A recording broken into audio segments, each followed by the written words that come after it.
juglares. Visitemos los lugares más recónditos del planeta, persiguiendo las maravillas de cantarles y de contarles. Vamos juntos a jugar a los juglares.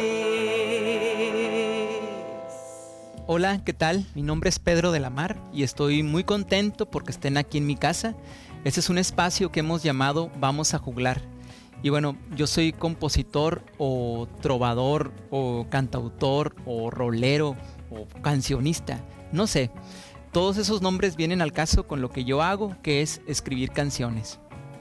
También toco la guitarra, pero ante todo soy una persona a la que le gusta leer la historia, la sociedad y la vida en general a través de las canciones que la gente se canta. Y bueno, aunque a mí me gusta mucho la literatura y en general los libros, tengo una pasión, una preferencia insuperable por la música. Yo no sé si tiene que ver con que algunas o algunos desarrollamos ciertos sentidos más que otro, o si tenemos una mayor sensibilidad a ciertas manifestaciones de la naturaleza. El caso es que a mí me encanta escuchar, sobre todo cuando eso que escucho me está contando algo, ya sea con palabras o con sonidos. Y si además ese que cuenta algo le pone cierto drama, si sube y baja la voz, si tiene juegos de palabras y de rimas, pues seguramente estaré escuchando lo que a mí más me gusta, una canción. Y el drenaje en silencio se traga el chorro de aire de la casa.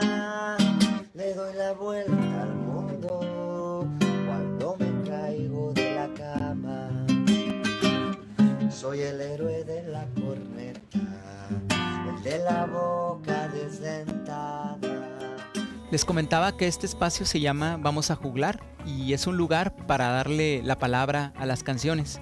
Le pusimos así porque creemos que es importante que todas y todos conozcamos un poquito de aquel antiguo oficio del juglar y que encontremos sobre todo ciertas afinidades con lo que es la expresión artística hoy en día.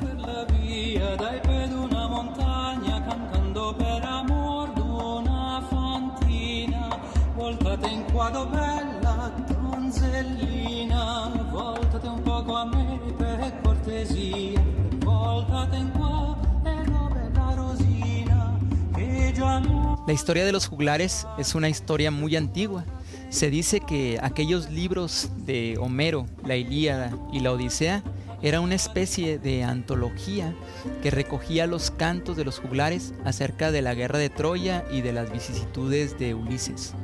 Lo interesante es que aquellos juglares utilizaban ciertas formas métricas, formas poéticas, para hacer que la memoria trascendiera y no fuera borrada, que no se nos olvidara. Y otro dato importante es que no existía la conciencia de autor, es decir, que los juglares practicaban esta expresión artística pues como un acto colectivo, tal vez un acto de identidad cultural. No fue sino hasta finales de la Edad Media cuando surge esta conciencia de autor. El arcipreste de Hita fue de los primeros que inauguraron este movimiento. Tal vez, guardando las distancias, fue el primer cantautor. Hace mucho el dinero, mucho se le ha de amar, al torpe hace discreto y hombre de respetar. Hace correr al cojo y al mudo le hace hablar, el que no tiene manos bien lo quiere tomar.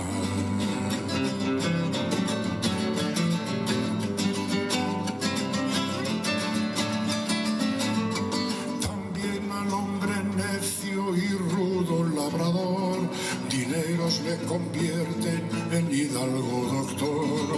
Cuanto más rico es uno, más grande es su valor. Quien no tiene dinero no es de sí señor.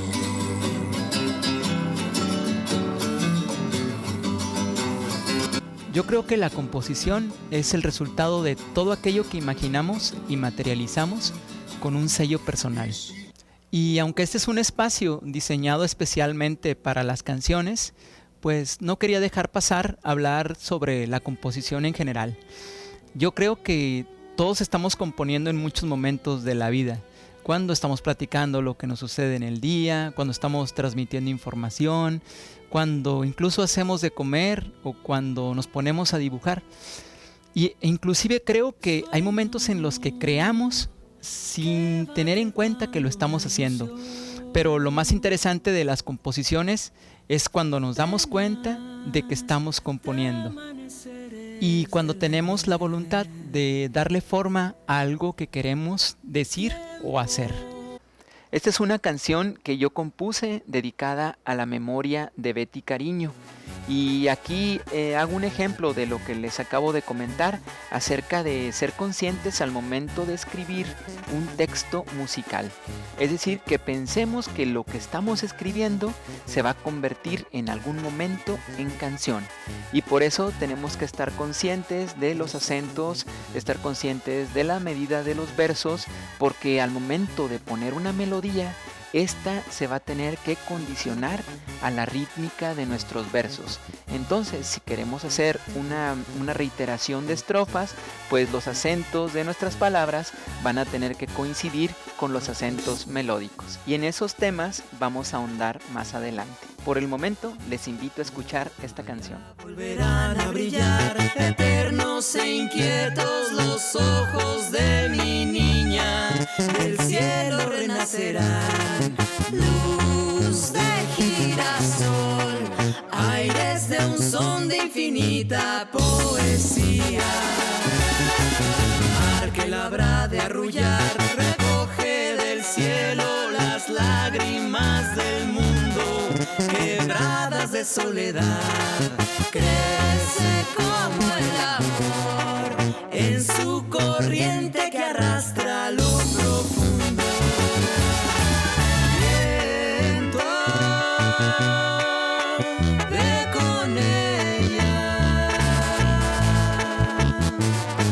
llévala con su estrella. Sé testigo de su historia,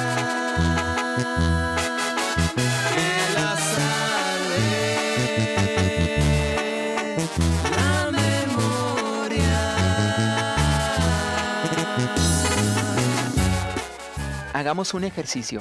Como ustedes pudieron escuchar, la melodía que compone a los versos de la primera estrofa es la misma melodía que compone a los versos de la segunda estrofa. Por eso mismo, estos versos coinciden en medida y acentuación. Por ejemplo, allá volverán a brillar, y en la otra estrofa, el mar que la habrá de arrullar. Y luego, eternos e inquietos los ojos de mi niña, y abajo, recoge del cielo las lágrimas del mundo. Luego aparece una tercera estrofa en que la melodía cambia. Por eso también la métrica propone otra medida que coincida con tal melodía. Mi niña anhelaba al cantar, sembrar en el viento del mundo que es posible la flor de la libertad contra el fuego feroz del que no escucha que el canto sobrevive. La niña de mi corazón se siente en el eco de todos los latidos que cantan al mismo son, un reclamo de amor para el poder que arrebata los destinos. Viento, ve con ella, llévala con su estrella, sé testigo de su historia, que la salve la memoria.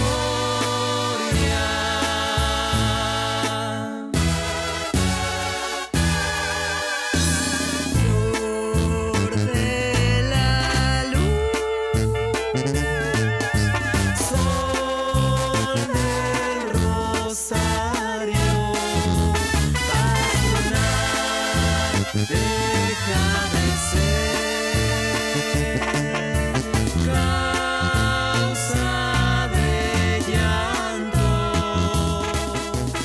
pudieron darse cuenta, este último modelo de estrofa no había aparecido en toda la canción.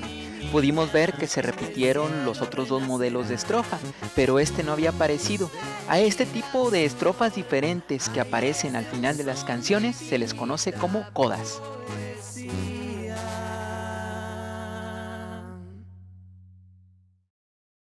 Yo creo que se compone para satisfacer alguna necesidad y pues bueno, habrá de todo, ¿no? Y dentro de ese todo, cada quien tiene sus herramientas y sus recursos con lo que le dará forma a su composición. Por ejemplo, una vez me tocó escuchar a un chef que decía que estaba componiendo una ensalada y me pareció muy atinado su comentario porque realmente cuando compone esa ensalada conoce los ingredientes con los que está trabajando, sus propiedades y seguramente tiene sus herramientas y su técnica para hacerlo. Y por eso pienso que todo lo que tiene un toque personal de alguna manera comunica algo de quien lo crea. El tema de la creación da mucho de qué hablar. Es muy profundo y a la vez también muy controversial. En este espacio nos vamos a enfocar sobre todo en la composición de canciones. Conoceremos un poco de sus orígenes, de su imprescindible papel en la historia, de su evolución y de sus compositores. También hablaremos de las formas poéticas y de la poesía, porque las formas poéticas guardan mucha musicalidad. Tal vez es un vehículo para musicalizar la palabra. Hoy en día podemos encontrar la poesía plasmada en libros físicos o digitales, pero al igual que la canción, proviene del arte florido de la tradición oral. Digamos que las canciones son formas poéticas que se entonan, así como la poesía es una forma musical que se recita. La memoria de nuestro México se sostiene en gran parte en la tradición oral. Y esto no lo digo solo por el México antiguo. En la época revolucionaria, el corrido era una especie de vehículo informativo que entre los caudillos se enriquecía. Era como una especie de prensa musicalizada. El estado de Morelos tiene una gloria muy alta, de que allí vino a la vida don Emiliano Zapata.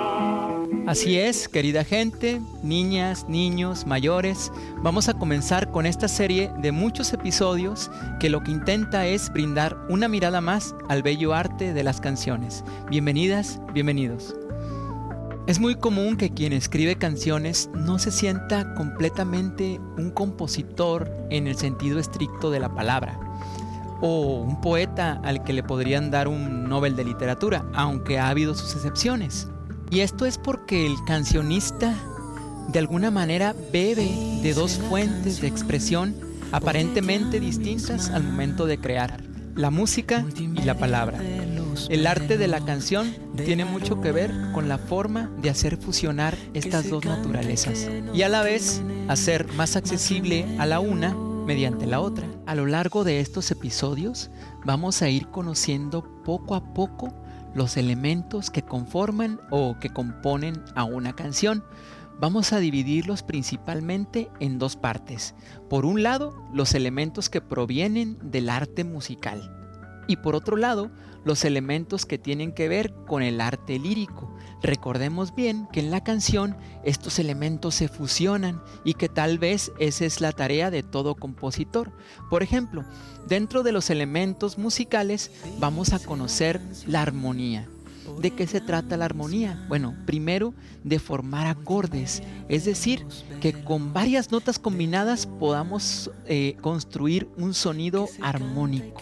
Y después de cómo podemos con esos acordes construir progresiones o entrelazar diferentes acordes que resuelvan nuestra inquietud al momento de crear. Es decir, que podamos nosotros diseñar una atmósfera para nuestra canción, una atmósfera ya sea en modo mayor o en modo menor.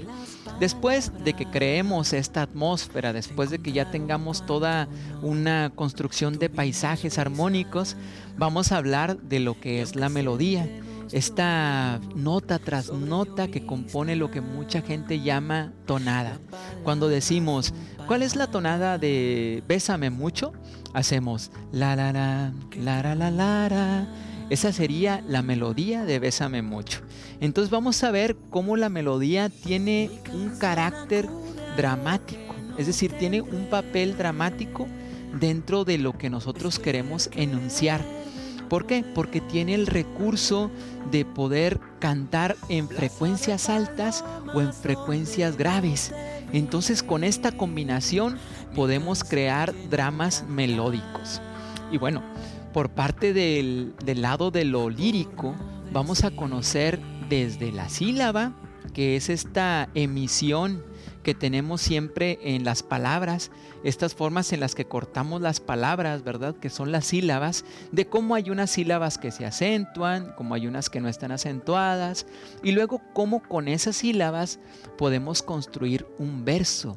Un verso ya es una especie de cadenita rítmica que luego nos va a servir para construir algo muy interesante, que es la estrofa. Y también vamos a conocer estrofas que tienen tres versos, estrofas que tienen 4 versos, estrofas que tienen 5, y vamos a conocer una forma tradicional de la lírica latinoamericana, que es la estrofa de 10 versos y que se conoce como décima. Y fíjense, estos versos son octosílabos. Al igual que las que componen en la mayoría de los casos a los corridos, que también son octosílabos. Es decir, vamos a ver por qué el octosílabo está tan presente en la lírica popular. Eso lo vamos a ir viendo poco a poco en este entramado de ir conectando música con canciones, y vamos a ver un efecto muy musical, muy sonoro, que sucede en las estrofas. Este efecto se llama rima. Tal vez muchos hemos oído hablar de lo que es una rima, pero ¿sabían que está dividida en 2 partes? Que hay rimas que son consonantes y rimas que son asonantes. En el caso de las consonantes, son aquellas en las que rima todo. Después del último acento del verso o de una palabra para afuera, riman consonantes y riman vocales. Y en el caso de las rimas asonantes, solo riman las vocales. Pero eso no basta. ¿Sabían que luego hay juegos de rimas que puede ser que en un mismo verso, dentro del mismo verso, estén rimando 2 palabras? O también podemos hacer juegos de rimas en una estrofa y hacer que rime el primer verso con el tercero y el segundo con el cuarto. Y así nos vamos a ir hasta conocer el complejo mundo de la décima. Porque a mí me gustaría que la décima fuera a lo que queremos llegar con nuestras composiciones. ¿Por qué? Porque se trata de una estrofa bastante grande en donde podremos desarrollar algunas de las técnicas que vayamos conociendo. Es decir, que digamos, pues quiero que el primer verso rime con el tercero y el segundo con el quinto y hacer combinaciones diferentes. Sin embargo, vamos a llegar a la décima, que es una de las más conocidas en todo el mundo, y es la décima espinela, que es una décima que tiene una correspondencia de rimas muy particular y que es la que más vamos a encontrar entre decimeros, versadores, payadores, repentistas, que estos son algunos de los nombres que se le dice a la gente que recita o construye décimas según la región en donde vive. Y bueno, pues vamos a continuar con este episodio, con este siguiente tema, y que es muy importante para poder unir todo, que es el ritmo.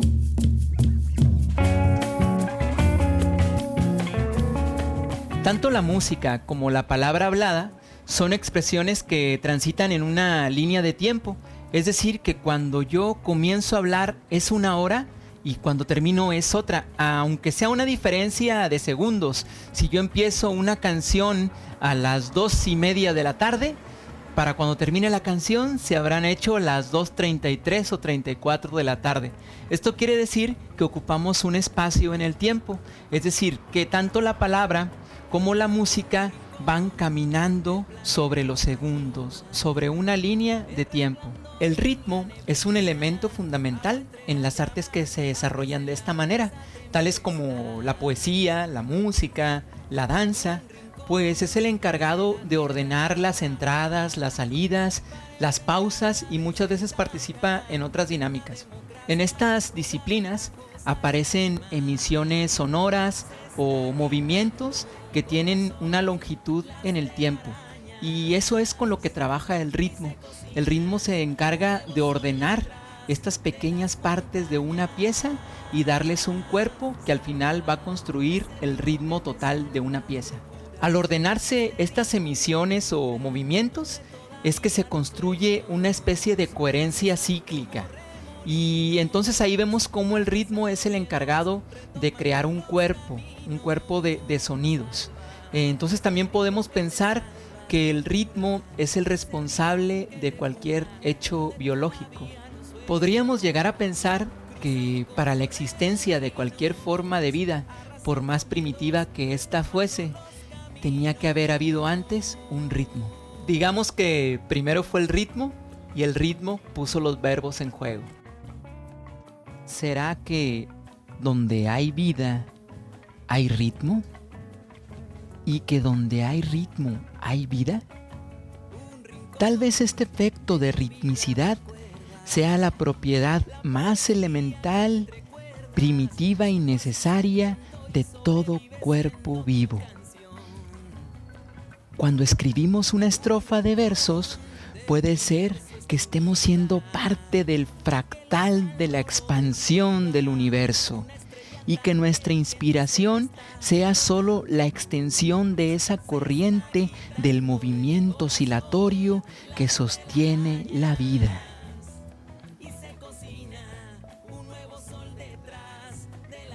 Pues la Tierra gira alrededor del Sol a un ritmo determinado, de lo cual emergen 4 estaciones: la primavera, el verano, el otoño y el invierno. A su vez, esta Tierra gira sobre su propio eje y también lo hace de una manera rítmica, y de ahí emerge el día y la noche. Todo lo que está dentro de este sistema es fruto de tales oscilaciones. Las oscilaciones son movimientos periódicos sobre una escala de tiempo, pero cuando cantamos unos versitos, todo lo que gira desde la galaxia hasta nuestra garganta se convierte por primera vez en una onda. Es decir, creamos un ciclo que ahora, además de oscilar en un tiempo, se propaga por el espacio, se materializa, lo vemos, nos toca el pecho, entra por el oído un reguero de universo profundo y ahí alcanzamos a tantear algo de lo que somos, universo. Tal vez las artes son un mecanismo que garantiza la continuidad del pulso de un corazón galáctico que esparce su energía sobre nosotros. Podemos sintetizar todo esto diciendo que venimos del ritmo. Tal vez aquel arrullo rítmico con el que nos dormían cuando éramos bebés se trata de un viaje al misterio de la vida, y es ahí que dormimos colmando esa duda. Vayamos al ritmo. Pero antes de hablar de términos como la sílaba o el acento, a mí me gustaría que hiciéramos un ejercicio auditivo, un ejercicio de reconocimiento del ritmo de algunas palabras. Escuchar qué palabra tiene el mismo ritmo y qué palabra tiene un ritmo distinto. Por ejemplo, la palabra casa y la palabra árbol. Si nosotros hacemos el ritmo con nuestras palmas y decimos casa, árbol, casa, vamos a descubrir que estas dos palabras tienen el mismo ritmo. Y por ejemplo, otras dos. La palabra águila y la palabra música también tienen el mismo ritmo. Águila, música.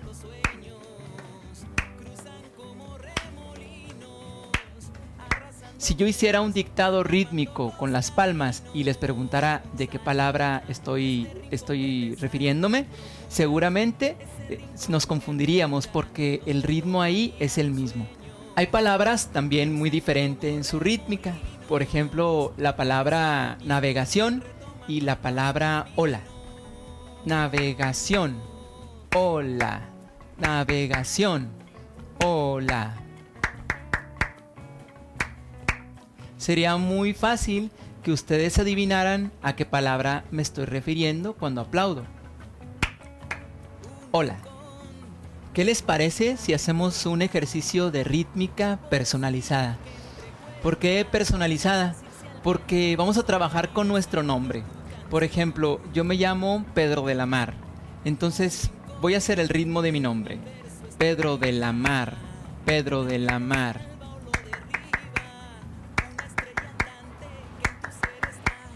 Pedro de la Mar. Entonces acabo de descubrir ese ritmo que me había acompañado por toda la vida y no me había dado cuenta. Y ahora les pregunto a ustedes, ¿cuál es el ritmo de tu nombre? Hay una teoría que dice que antes de que nos comunicáramos con palabras, nuestro lenguaje era completamente rítmico.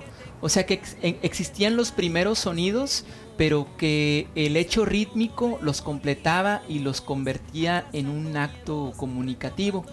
Y que tal vez fue el ritmo el encargado de construir nuestros vocabularios.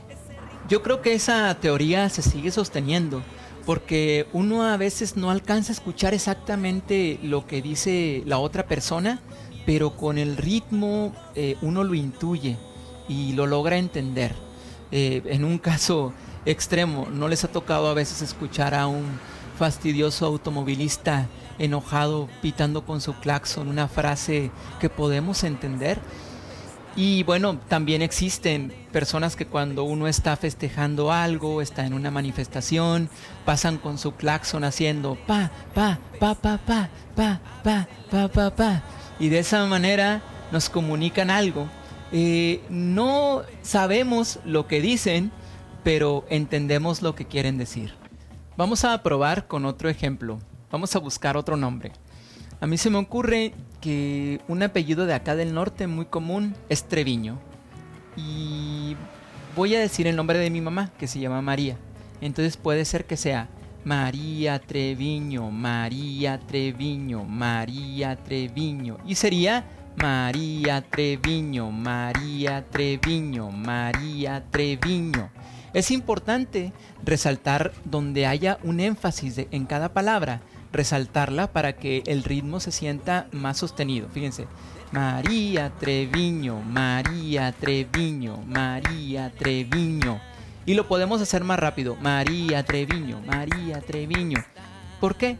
Porque existe, para que el ritmo se conduzca, existe una cosa que se llama pulso. Y ese pulso está siempre a un ladito de lo que vamos haciendo rítmicamente. Hay algo que va constante en un pulso así, que puede ser así o puede ser así. Puede ser lento, puede ser rápido. Entonces, lo que vamos a hacer ahora es decir el nombre de María Treviño, pero con un pulso, que sería María Treviño, María Treviño. Aumentemos la velocidad del pulso. María Treviño, María Treviño, María Treviño, María Treviño. Alentemos la velocidad del pulso. María Treviño, María Treviño. Vamos a llevar a cabo ese ritmo y ese pulso con un instrumento que tengo aquí a la mano y que se llama cajita peruana o cajita criolla. Esta cajita me la trajo un amigo que fue a Perú y junto con la cajita también me trajo la historia de este instrumento y de cómo fue que, siendo una cajita para recoger las limosnas en las misas, se fue convirtiendo en un instrumento musical. La cajita criolla o cajita peruana es un instrumento con una carga histórica imprescindible en la cultura latinoamericana. Es una aportación de los pueblos afroperuanos y bueno, está construida en madera. Se dice que en estas cajitas se depositaban las limosnas o los tributos en las iglesias. Y bueno, lo que tiene es que esta forma acústica que provoca que al abrir y cerrarla se obtenga un sonido grave. Entonces se combina este abrir y cerrar con unos golpes que se le dan con un palito que también es parte de la cajita y que al tocarlo se obtienen dos frecuencias distintas, la grave de la tapa y la aguda del palito. Esta es una cajita peruana. Aparece ya en algunos grabados antiguos acompañando danzas. Como ven, aquí tenemos un personaje que la lleva colgada, que es así como se toca la cajita peruana o cajita criolla.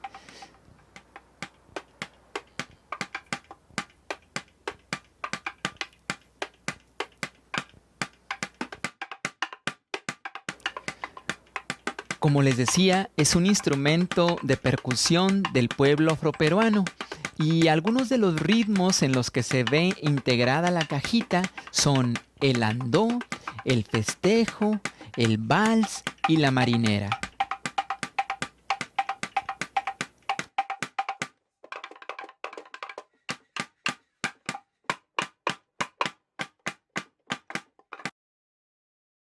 Lo que vamos a hacer ahorita es que la vamos a utilizar con el nombre que estábamos haciendo.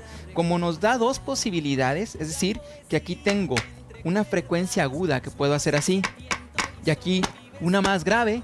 ¿Qué les parece si pongo el pulso aquí y con esto digo María Treviño? Vamos a empezar diciendo nada más María Treviño. María Treviño, María Treviño, María Treviño. Ahora hagámoslo con el pulso. María Treviño, María Treviño, María Treviño. Y ahí está, que lo más primitivo de las palabras, o sea su ritmo, se puede ir convirtiendo conforme le vamos agregando instrumentos en una pieza musical. Hay una frase que se utiliza mucho en Veracruz cuando uno va a un taller de son jarocho a aprender. Lo primero que nos dicen que tenemos que conocer como una frase que nos ayude a guiarnos en el ritmo del son es una que se llama o que se pronuncia café con pan. Y es así, café con pan, café con pan, café con pan. Y aquí podemos hacer el pulso, entonces con esa frase sería café con pan, café con pan, café con pan, café con pan. Bueno, y como sé que no en todos los hogares contamos con una cajita peruana, vamos a hacer este ejercicio con nuestras piernas. ¿Les parece bien? La mano derecha puede conducir nuestro nombre, o sea, hacer Pedro de la Mar, Pedro de la Mar o María Treviño, María Treviño. Y con esta mano izquierda podemos hacer el pulso. María Treviño, María Treviño, María Treviño.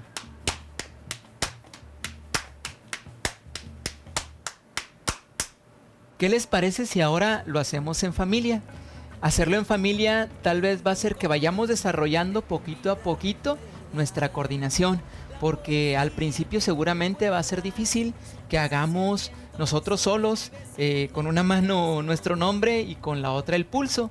Entonces, al hacerlo en familia vamos a poder contribuir no solo al juego y a la música del hogar, sino también a ir desarrollando coordinación.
Estas son las instrucciones para jugarlo en el hogar.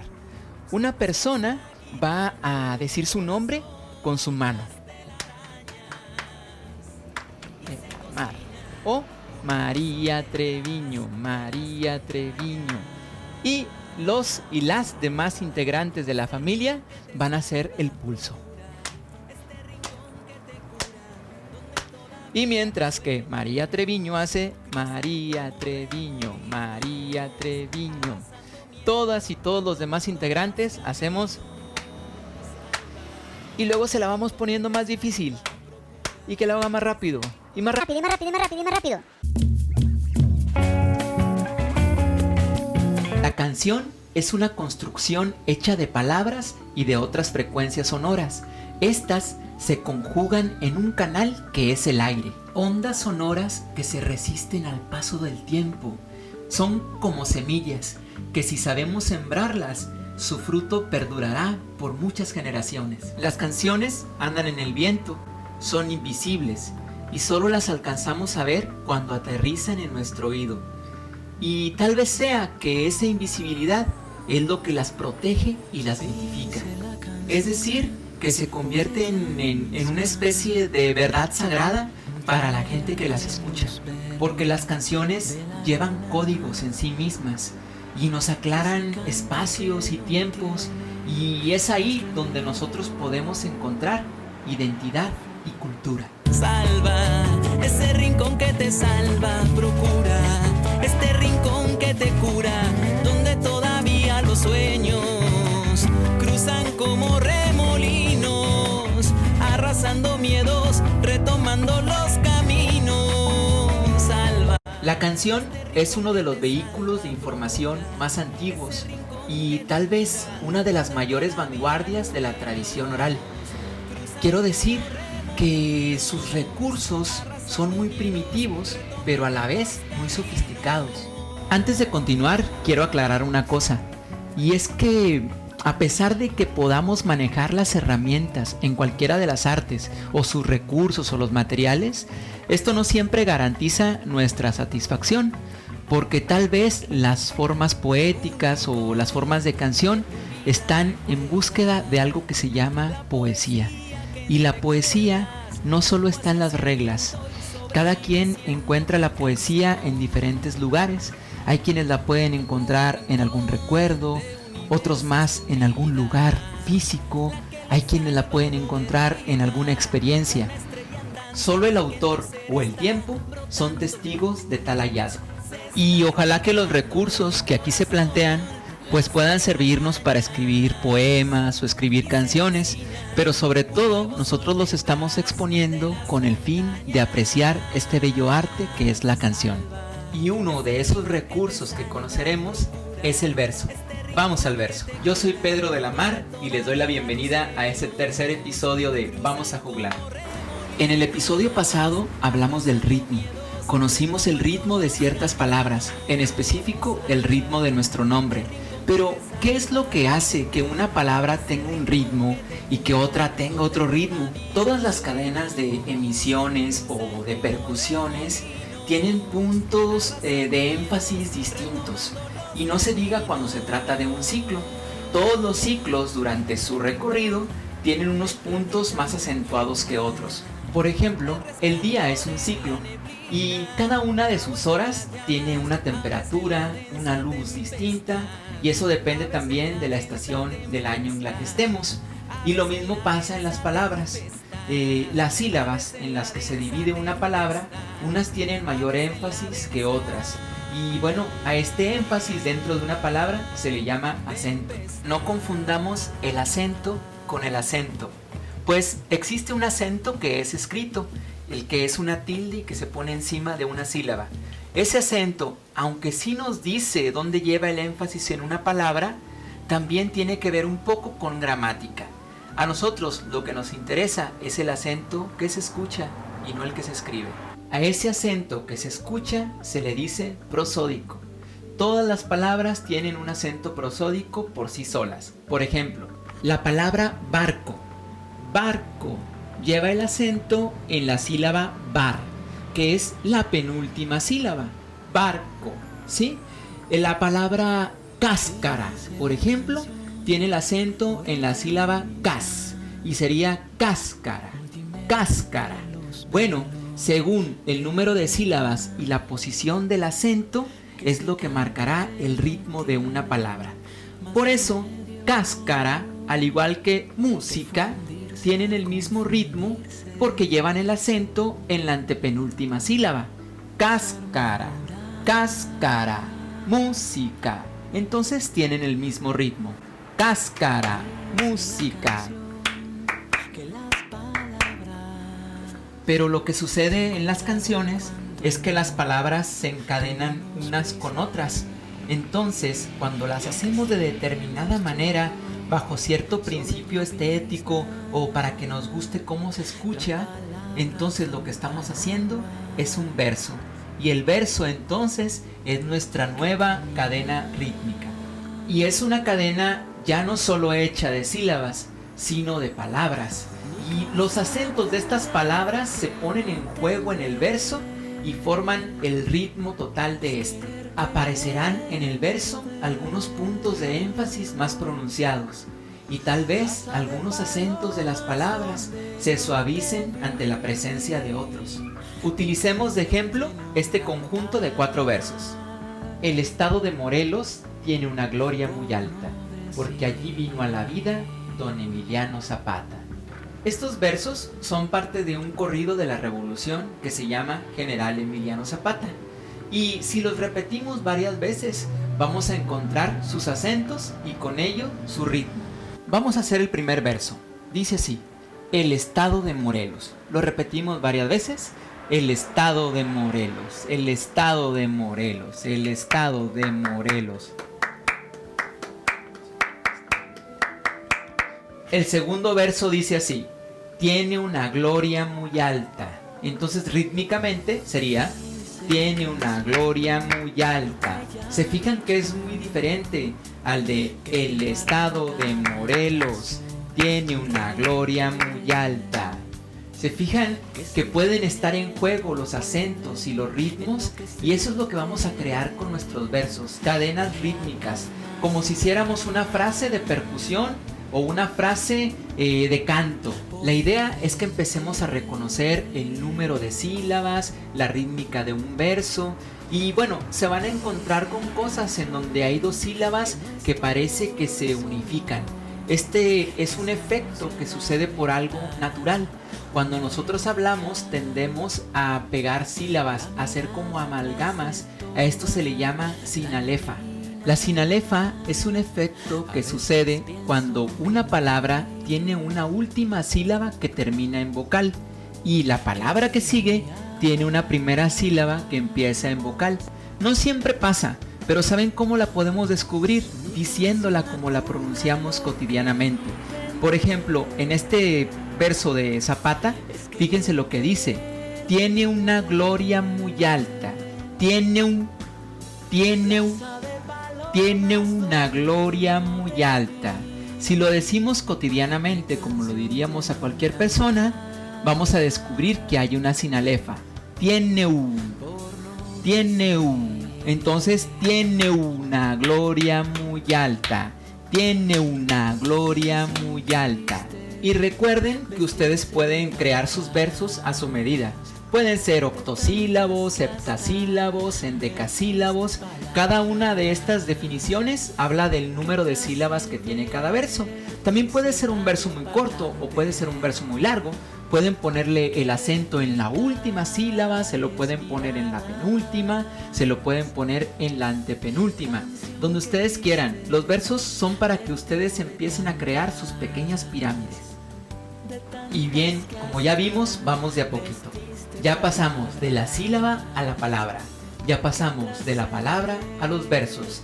Y en el próximo episodio vamos a pasar de los versos a la estrofa. Y antes de terminar, quiero recordarte que yo me llamo Pedro de la Mar y que este es un proyecto de la Secretaría de Cultura para que tú te quedes en casa y seguir contigo en la distancia.